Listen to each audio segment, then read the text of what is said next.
All right, guys, we're in recap mode right now. We're in kind of grind mode right now here on Old Man Squad Fantasy Basketball. We're going to recap yesterday. We're going to get you situated. And starting on Monday, we're going to have streaming shows every day because fantasy playoffs start for a lot of us on Monday. Most of my head-to-head leagues, fantasy playoffs start this coming Monday, March 3rd. It's here, man. March is here.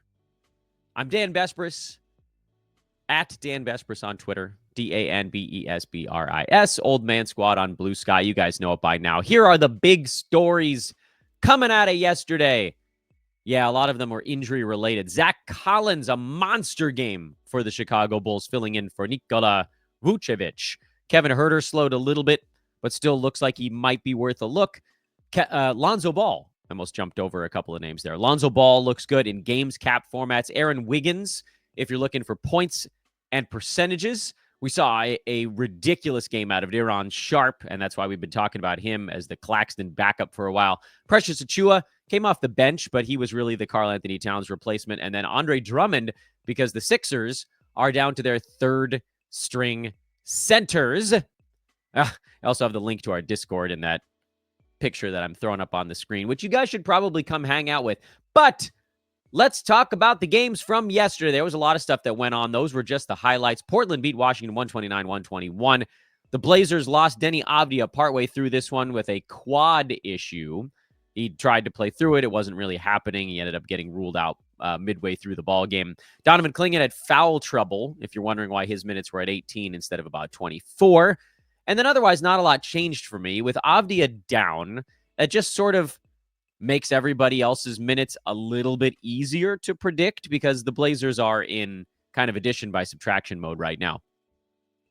As far as Denny goes, he's been a head-to-head play regardless of Jeremy Grant's status. He's been, I think, a games cap play only when Jeremy Grant is out. If Avdia has to miss more than like a game, or if you're fighting to get into your playoffs, you know what you have to do. I hate it, but that's the time of the season that we're in right now. Shaedon Sharpe went crazy. This is obviously a sell high kind of moment, but you're likely past your trade deadline anyway, so just deal with it as it comes. He's always more of a, points first explosion kind of guy, not someone that's really on many of my teams. Points leagues makes it easier. Punt builds makes it easier. Kamara is basically a play in all formats right now. He's been running really well with DeAndre Ayton out. Scoot is a play. Not a great game here, but he's been pretty good lately. Simons is a play. Clingan's a play, despite the minutes being kind of up and down. And then Jeremy Grant, as I've said a million times, if you drafted him, I don't know what you're doing here. I told you not to 1,000 times. But if you did, you're just kind of stuck with him now. Nothing changed. That was a lot of talking to say nothing really changed for me on the Blazers. The Wizards.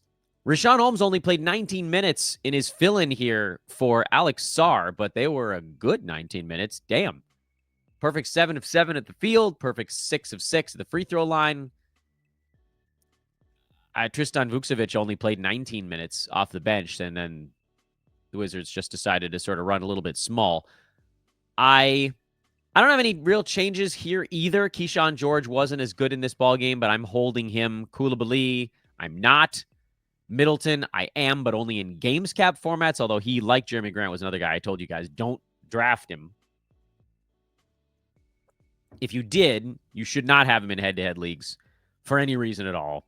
And then games cap leagues, you can probably hang on. Jordan Poole is the obvious one. Marcus Smart's a no. Bub Carrington is a watch list guy. Corey Kispert is... And look, all these watch list guys you can play if the schedule dictates it. 3 games in 4 nights, 4 and 6, stuff like that. Those guys are fine. But really right now you got Poole. You've got, I think Keyshawn George is startable. Holmes is startable while Sarr is out. Sarr you can play when he comes back. And then obviously those flip-flop a little bit. And then, nobody else is really so much as on the radar for me. BetOnline continues to be your number one source for online betting in 2025 and the world's most trusted betting platform. Whether you're a seasoned fan or a first-timer, BetOnline is your ultimate game day companion. They have the largest selection of odds, including, at times, live odds and props, on everything from the NBA and college basketball, the NHL and UFC and baseball right around the corner. So, from every three-pointer to hat trick, Bet Online has you covered with odds, stats, and more on every game, every play, and every win. Bet Online, the game starts here. Boston got spanked in Detroit. They were down Jaylen Brown for this ball game. Drew Holiday is not worth an ad, so don't worry about that. Peyton Pritchard's a hold. Al Horford is probably playable as a fill-in on games like this. It's a spot play kind of deal. There's really not a whole lot to read into. I thought you might see Sam Hauser get into the starting five, but again, he's really only a guy you're looking at for threes only when he starts. Pistons played another good ball game. This is their longest win streak in 17 years. Malik Beasley's on a heater. He took 15 shots in 22 minutes. That's really quite something. Tobias took him all damn year to kind of get his bearings with this club, but Tobias Harris is finally playing well, really over like the last month and a half or so. Thank goodness. It was a slow and annoying start, but lately he's top 40. Tobias Harris is rolling top 40 over the last month. He's been shooting the ball really well, but he was kind of due after not shooting it well. I don't know why I'm spending so much time on the Pistons. There's really nothing here to go into. Beasley is your three-pointers stream. Tobias is a play. Duran's a play. Cade is a play. Asar Thompson is a punt, free throw, steals, and field goal percent specialist play. That has, lately, the good's been outweighing the bad, so that's nice. And then that's it. Toronto got beat by basically a smoking hot Tyrese Halliburton right now. He's been crazy good. He's number 3 in fantasy basketball over the last month on averages of 20 and 9, 51, 84 splits, and under 2 turnovers a game with 3 steals. Remember when everybody was panicked about Halliburton? I love to talk about it because it's so funny. Number 6 over the last 37 ball games for Halliburton. Mid-first rounder. That's just who he is.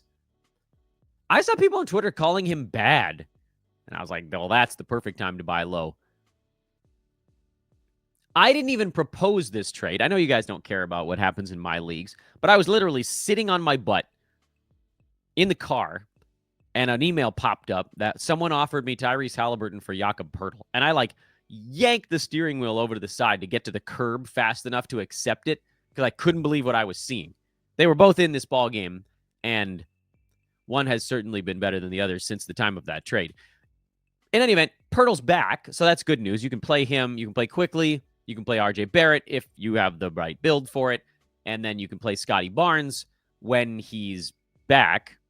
Obviously here with no Barnes, you have that do I play Grady Dick, do I play Ochai Agbaji kind of thing going on. I personally think there are just better options out there than taking that stream path. You can if you want. I don't think they're good enough. Look at that line from Halliburton. 33 and 11. 7 threes, 3 steals, 2 blocks, 12 out of 15 shooting, and 1 turnover. That's a world beater kind of line right there. You know who's been in a little bit of a funk lately is Pascal Siakam. He was so consistent for, about 4 months into the season? For 3 months and a week. And the last 3 weeks, Siakam's number 92. It hasn't been a big and super obvious drop-off, but it's been there. And over the last 2 weeks, he's not even inside the top 150. Again, you're likely past your trade deadline, but if you're not, Siakam is a little bit of a buy low here while Halliburton is running super hot, and he just hasn't had to do quite as much. Otherwise, it is what it is. Aaron Nesmith is on our watch list in case his minutes ever solidify. It doesn't look like they will. He, to me, looks like he profiles more of a schedule type of play, and we continue on. Philly was slightly competitive in this game. They fell pretty far behind and then made a run at it. Quentin Grimes was bad for the first time in about 2 weeks. That wasn't injury-related. I'm going to forgive him his sins here. Justin Edwards kind of took his minutes, but it's not like Edwards was particularly good. So I'm going to stick with Grimes, hold on Quentin. Oubre is a great play with Embiid out, probably for the year. Paul George is going to look good now for the year. Paul George, by the way, is done podcasting for the season. I don't know if you guys heard.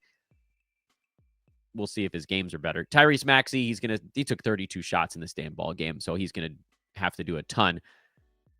And then Andre Drummond, 29 minutes is notable. Now, admittedly, like, Yabusele has to be out for Drummond to be a play, but in 29 minutes, you almost kind of have to, even if he doesn't do very much, which this is like a sort of a low-intensity game for Drummond. Only 9 rebounds in 29 minutes is extremely low for him.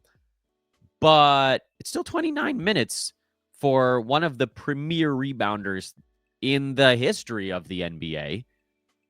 So you kind of have to. Certainly helps if you're punting free throws, but Andre Drummond on the list. For the Knicks, Karl-Anthony Towns was out. I'm not interested in this, whatever this baloney is. Precious Achiuwa is the fill-in there. He played 31 minutes off the bench, had 4 blocks, 6 rebounds. Achiuwa's not a super high upside fill-in, but he's okay. And, it's sort of it's typically a rebounds and steals stream, but he got blocks in this one, so go figure. And that, of course, is only worth noting if Cat misses another ball game. It's a lot we're at that part of the season where the blowouts start to creep back in. It happens right at the very beginning of the year, and then it happens towards like when you get into the silly season, and it really mucks with schedules, or it mucks with box scores a lot too. So Atlanta got blown out by Miami. This game was close-ish until relatively late, and you can tell that, like, even if you didn't watch the game, you can see Trae Young still played 36 minutes, Dyson Daniels still played 33, Okongwu still got up to 32. So it's listed on Basketball Monster as a blowout, but it kind of opened up late, meaning the minutes were really not all that wonky. The minutes, however, for Atlanta are just naturally wonky right now because they have 4 wings that are all sharing the same minutes.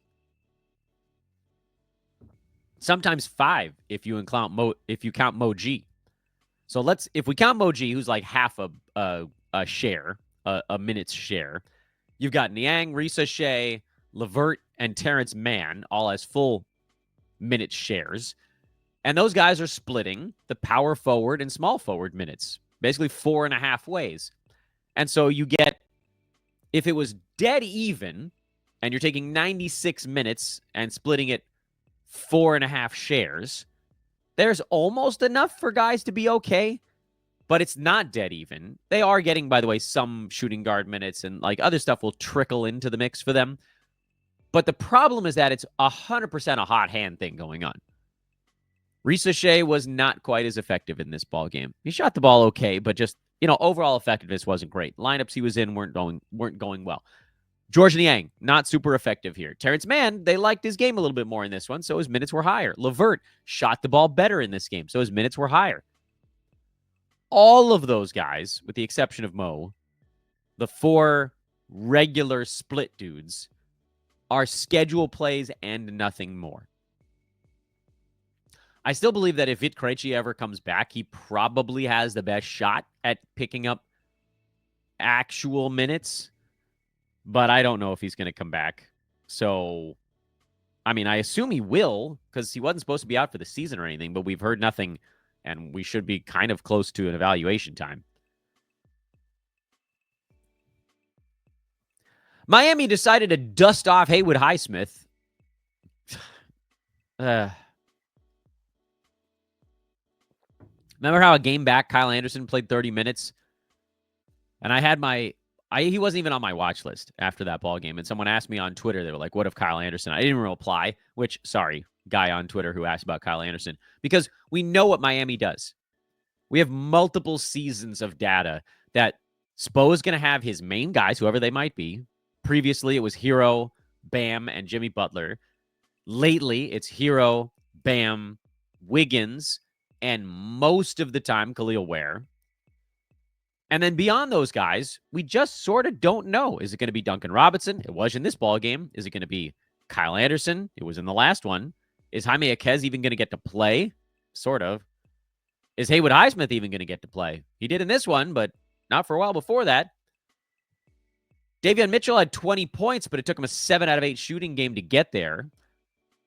And just when you look at the whole bucketful of Heat, Davion Mitchell, I think I'd feel comfortable calling a schedule play because at least he's starting. But Highsmith, he might just not play for 3 games. Duncan Robinson, probably a schedule 3s streamer. I wouldn't even. Terry Rozier is just gone. I don't know if that means the investigation into Rozier has gone worse because he was actually playing okay for a little bit there. But that's Miami. Don't mess with it. I know that it feels a little bit like a lazy way to handicap for fantasy basketball, but there are legitimately like 6 or 7 teams now where you just shouldn't screw with them. The Thunder are close to one of those teams, and I'm not talking about like the main core dudes on those clubs, because obviously Chet is a great game for Chet. Shea was fine, if unspectacular here. Isaiah Hartenstein is trending down, but he's the guy you're going to start. Jalen Williams, he's up and down with all the big men back. He's probably going to be a little more down than up, but he's obviously going to be a guy you start. I'm talking about beyond those guys. The Cason Wallaces, the Aaron Wigginses, the Alex Carusos, who I was just like closing my eyes and praying was going to be a little bit better this time. And he has been.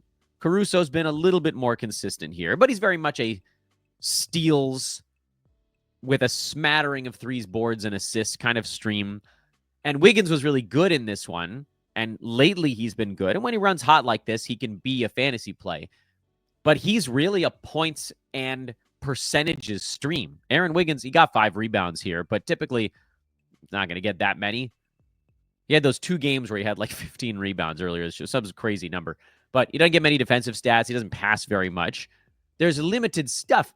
And they'll go on 2 or 3 week runs. Wiggins is on one right now where he's going to be like a top 80 play, but it never sticks with this team because Wallace comes up and takes his chunk of the pie, and then Caruso pops up and he needs his chunk of the pie.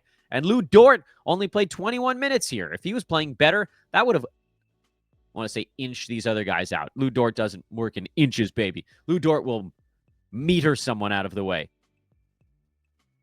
He's Canadian, right? Yeah, I went meter. I went metric system for my Canucks out there. So, I mean, you could screw around with it.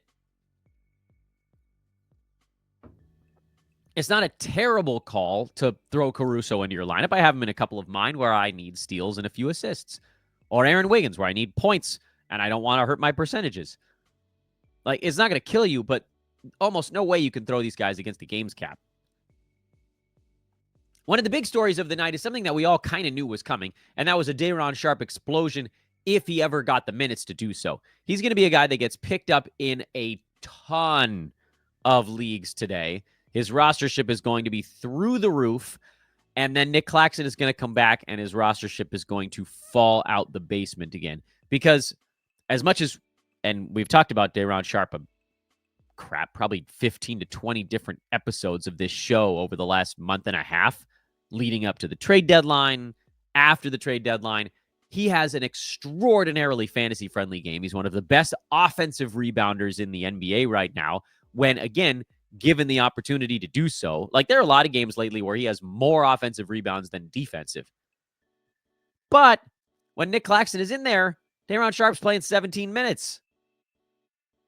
You might like his fantasy game a lot, but 17 minutes just isn't a sustainable number. And, of course, he's not going to hit 7 out of 7 free throws every game either. So I love Day'Ron Sharpe, but I don't know if my teams can handle squatting on him until Nick Claxton is permanently out.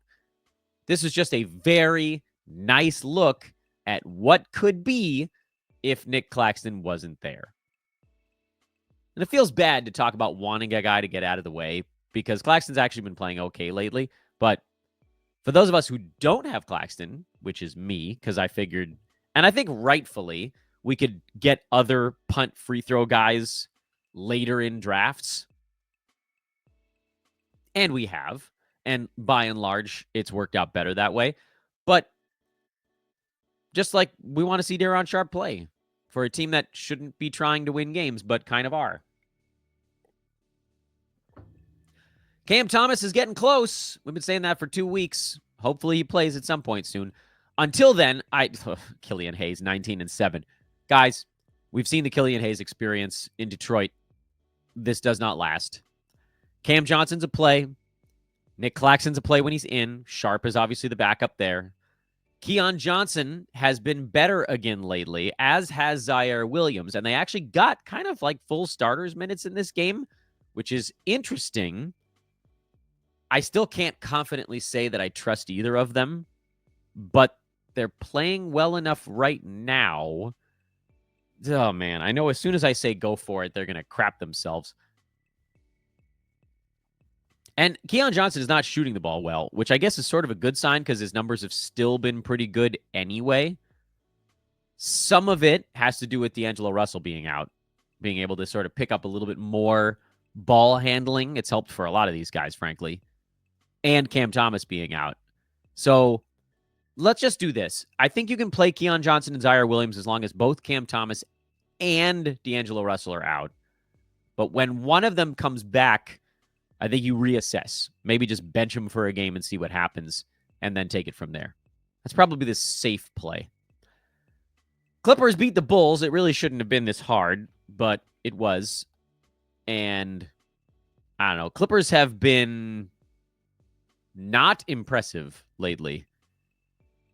They're the 6th seed in the West, but they're in a dogfight with 4 teams, I guess 4 other teams, to avoid the play-in. Right now, they are the team that's a half game up, but it feels like it's sitting on the razor's edge.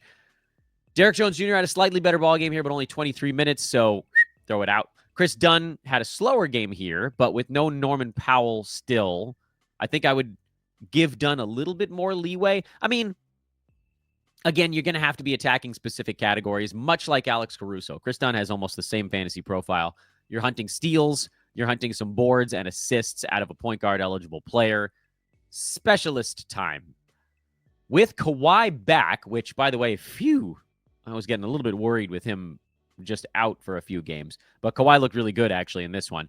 With Kawhi back, I don't know that there's quite enough for Bogdan Bogdanovic, so that one probably fritters away. Ben Simmons had 6, 8, and 8, but only 18 minutes, and he doesn't play in back-to-back, so I'm going to pass there as well. Amir Coffey had 20 points and basically nothing else. I'm also going to pass there.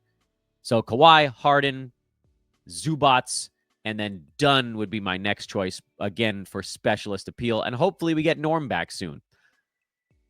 The Bulls are one of my favorite teams to talk about right now because they're in a total shakeup mode with Ayo Dosunmu on the shelf and Nikola Vucevic on the shelf, and obviously Zach LaVine got traded, and Patrick Williams is on the shelf. And it seemed like Matas Buzelis was getting closer, and you guys know me, I'm not a Buzelis guy, but when he played 35 or 36 minutes or whatever the hell it was in the last ball game, I thought, all right, I got to take notice on this. It didn't happen 2 games in a row. Good to know. Lonzo Ball being back, probably the biggest reason for that. Lonzo Ball is playable in games capped formats when he's getting starters minutes, which he is right now. He should be rostered in all roto leagues, probably not in head-to-head. Zach Collins is the fill-in of the month, really, and I don't know how long Vooch is going to be out, but he was doubtful for this game, meaning we might get another one. Doubtful usually feels like a player is more than 1 game away. I mean, we can never know for sure, and there's nothing really left for Vooch to push for. They play again tomorrow against Toronto. I would love it if we got another Zach Collins fill-in game. Jalen Smith is still out with a concussion. That's another way that this one gets sort of upended. But for now, Zach Collins is your mega, super, ultra ad of the night if he gets another start. Josh Giddey is rolling right now. Just enjoy it. Kobe White back in the starting 5. That should be fine. And then Kevin Huerter, 28 and a half minutes should be enough for him. And you can see because he got 15 shots up. And he's going to run hot and cold. But when he's hot, which this game was not, when Huerter's hot, if he's getting 15 shots a game, he can be a top 60 guy. When he's cold, he probably falls more into that like 130 range. But I do think that as long as all these guys are out for the Bulls, I would give Huerter the benefit of the doubt and just hope that he's warm enough over whatever it is, game, 2 games, 3 games, a week, 2 weeks, that it falls on the good side of the average. So if the average is like 95 to 100 for him, if you get a slightly better than average week, then it really does work out in your favor. Keon Ellis got 33 minutes again, but you can't fool me anymore, Keon Ellis. This keeps happening where he gets 1 or 2 games of high minutes, and then it's another 1 or 2 of low minutes. I'm done with this nonsense. I will say, though, right now you can go Caruso, you can go... Who the hell did we just talk about? Chris Dunn. Those guys are probably safer than Keon, who will hit more threes, but is not going to rebound or assist as much. But they're all basically the same fantasy game. Would I use them in a games cap format? I think if you needed the specialist appeal, I would. Head-to-head? Sure, when the schedule's right. What's Sacramento's schedule like? Not good. Not good. Sacramento's got 1 game over the next 4 days. Oklahoma City has 2 games the rest of the week. That's fine. Actually, 3 games in 4 nights starting tomorrow, so that's not bad. And then Chicago, they go every other day until March 10th. And then they have a lull in their schedule before it picks back up again. So there's the way your schedule analysis goes. Utah, they threw out kind of like half the varsity squad. This was a mixed varsity JV team. Jordan Clarkson played, but I don't know if you can even really count that as playing. He went 1 for 14 shooting. I'll tell you who played. Walker Kessler frickin' played. 25 and 14. 5 assists and 2 steals. He didn't block any shots. That's a little weird, but who cares? Kessler's been great. He's number 36 per game this year. And I know what you're going to say, but Dan, he's sitting out games. Yeah, he is. But guess what? Even despite all of that, he's still number 57 by totals on the year. So it hasn't been that bad. It hasn't been what you'd want. We'd want him to play in some back-to-backs, and it's not happening anymore. So he's probably going to hang out in that same range. But man, per game, he's been great. KJ Martin is now the fill-in for John Collins. Go figure. I don't think I have the balls to play him. Bryce Sensabaugh appears to be the fill-in for Lauri Markkanen. I don't have the balls to play him either. Isaiah Collier, you can keep playing. I mean, he has his limitations. We talked about it on the show. I've heard everybody talk about him being like a league winner. I don't know. But it is nice to be able to get a guy who's given you 7 to 10 assists almost every ball game and a couple of steals. He's just like, I don't know where the 3-pointers came from in this ball game, but he doesn't shoot the 3. His turnovers are typically very high. So, again, it's a situation where you got to take with the bad with the good. Same with Keontae George, who I do think is startable right now with guys being benched, with Collins out and Markkanen out and Sexton out. Keontae's a play. If those guys ever come back, he won't be. He's basically an injury replacement guy. But with Utah, that could be every game the rest of the year. Is this the last game on the board? Yeah. San Antonio, Houston is the last game on the board. Spurs are hard to read right now. So, I did that show with Adam King a couple days ago, and I thought, I'm not that afraid of the Spurs yet, but the fact that I thought that they would be a little bit less dismal. Not that I didn't think that the loss of Wemby was going to upend things a little bit, but they won a ball game and then they're falling apart at the seams. So I am a little bit more worried now, even than I was like 3 days ago. But I also think the Spurs, they're too far into the victories part of the year. They have 24 wins already. I know there's only 2 teams lower than them in the Western Conference, but there are 6 worse than them in the Eastern Conference. So, best case scenario, the Spurs could maybe get to the 8th worst record instead of 9th. Is that worth a tank job? I mean, they'll probably lose games playing their guys anyway. What does it mean? Okay, well, in this ball game, they were getting smoked, so they went to some bench units just to see what would happen, and, you got extra minutes out of Sandro Mamukelashvili. Stephon Castle took 22 shots. This is just mix and match lineups. De'Aaron Fox is a start. Chris Paul's a start. Devin Vassell is a start. Keep an eye on Julian Champagny with Jeremy Sohan going out, who, by the way, was not a start. I tried to tell you guys that. Keldon Johnson is a play if you need scoring. Stephon Castle is probably a play if you need scoring. But I would keep an eye on Castle in particular. Because if they ever do decide that Chris Paul just needs a few weeks off, or De'Aaron Fox needs the rest of the season off, or Devin Vassell needs some time off, that's how Castle really moves into the driver's seat. That probably pushes him. They almost force him into the starting lineup at that point. It's hard to know what to do in the interim because this was obviously a good ball game, but Castle on the year, his field goal and free throw percent are low. His turnovers are high. He doesn't really rebound all that much. He doesn't get that many defensive stats. They're not bad, but not good. He doesn't shoot that many threes. Also, by the way, sort of gets lost in the shuffle here. Yeah, he scores a lot of points, but it ain't three-pointers that's doing it. So he's not there yet. And he's going to be on a lot of teams, and he's consistently doing more harm than good over like anything longer than like a one-day sample size. So I'm just not into it. I am surprised, however, that Freddie VanVleet was not back for this game for the Rockets. Seemed like for sure he'd be back on the second half of the back-to-back, but nope. Got to wait a little bit longer. So that meant a little more Amen Thompson. Also, Tari Eason was out, so that also meant a little more Amen Thompson. Jabari Smith Jr. got to start. That was also part of it. Probably worth a play when he starts. He was terrible in this ballgame, but if Jabari Smith starts, I would consider adding. I don't think he will. I wouldn't worry too much about Alperen Şengün. This game was just a screwy one. Steven Adams was playing well. Doesn't matter. Dylan Brooks, what did I tell you? I said he's going to have another hot game. He always does it. He gets 2 in a row. That's the Dylan Brooks way. He gets hot for 2 days, and then he vanishes for 3 weeks. No changes to the Houston Rockets.